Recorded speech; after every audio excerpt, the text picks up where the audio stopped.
This is Optimal Living Daily, episode 85, How to Deal with Your Family's Bad Habits by Babauta of Zen Habits.net. Get ready to maximize your potential with Optimal Living Daily, the podcast that brings you the best in personal development and productivity every day of the week. Your optimal life awaits. Now here's your host, Justin Malik.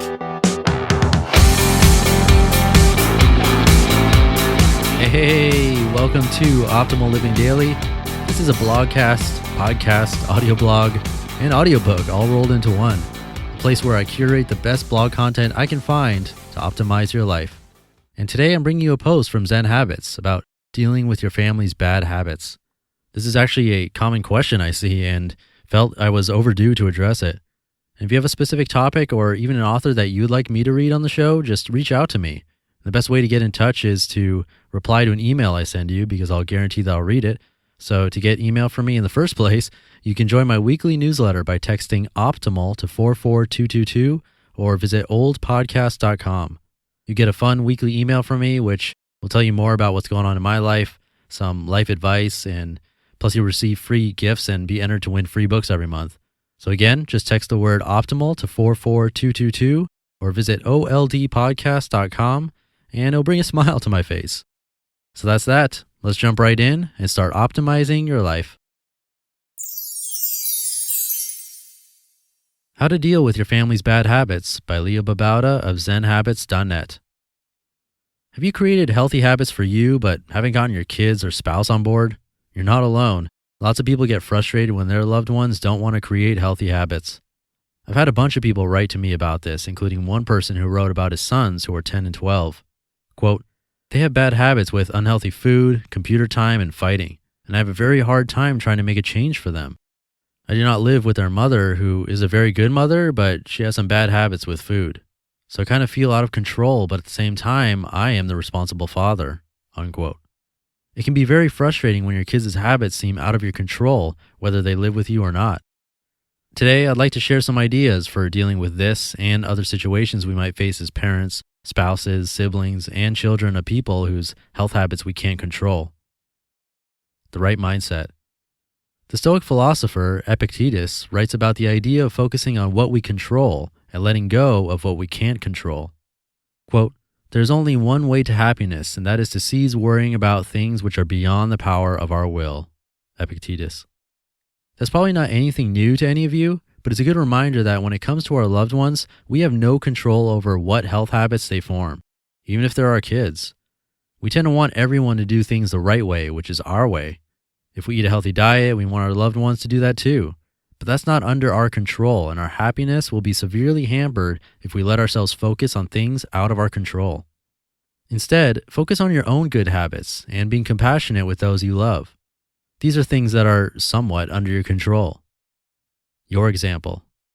Think back on when you were a teenager and your parents wanted you to eat healthy foods. Did you think, quote, "Oh, I'm so glad they're making me eat this salad," unquote? Or do you just want to eat the pizza and cake and have them leave you alone? I can attest that I was in the second camp.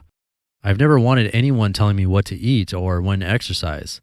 My guess is that your family and friends don't want that from you either. It's annoying, right?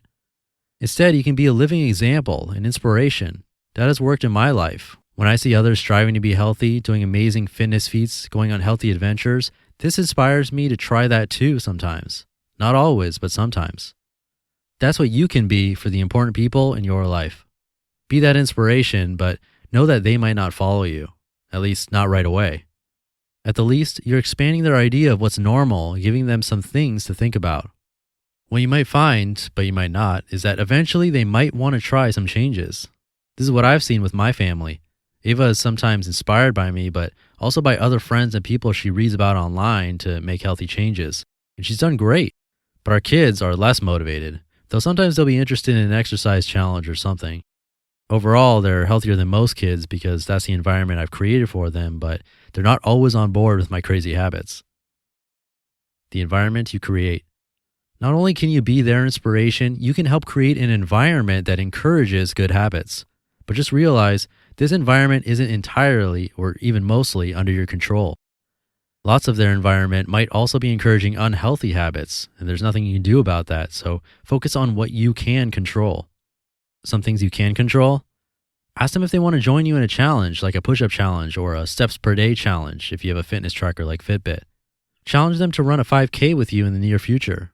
Suggest that you all go for a hike or go camping. Plan a bike ride and picnic that they will love. Ask one of them to go for a walk with you to give the two of you a chance to talk about something. Offer to cook delicious but also healthy meals. Send them interesting articles on healthy habits with no pressure to read them. Ask one of them to be your workout partner or yoga partner. Ask them if they'd like to join you for a few minutes of meditation in the evening. Share good books that you're reading that might encourage them. Talk about what you're doing health-wise and encourage discussion about this stuff. Share your inspirations with them. Share your dreams with them. Educate them in a non-irritating way about health issues they might not know about. Each of these should be done with as little pressure as possible in an encouraging way without overdoing it. And most of all, they should be offers, not demands, meaning that if they aren't interested, you shouldn't get irritated or upset. A genuine offer doesn't come with the pressure of accepting it if the other person doesn't want to accept the offer. Conclusion. In the end, there's only so much you can do about the health habits of your family, even if they're your kids. You can't control someone else's life, and you can't control their desires. You can be helpful, but most helpful is leading the life you want to lead and letting them come to their own conclusions.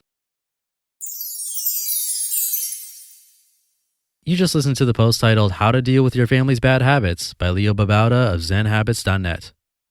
So there you have it, a question I saw, I believe, multiple times, so ask and you shall receive. I'm going to keep this ending minimalist today, so I'll just end by saying, if you enjoy this podcast, please subscribe and feel free to share it with someone else that might benefit. The only way I can keep this thing going is by continuing to grow the audience, so every little bit helps. That's all I got for today. I'll be back tomorrow with my usual Silver Sunday, so I'll see you there where your optimal life awaits. You've been listening to Optimal Living Daily. Be sure to hit the subscribe button to stay up to date on each new episode and head to oldpodcast.com. That's OLDpodcast.com for a free gift as well as more actionable tips and resources to help you maximize your potential. Thanks for joining us, and remember, your optimal life awaits.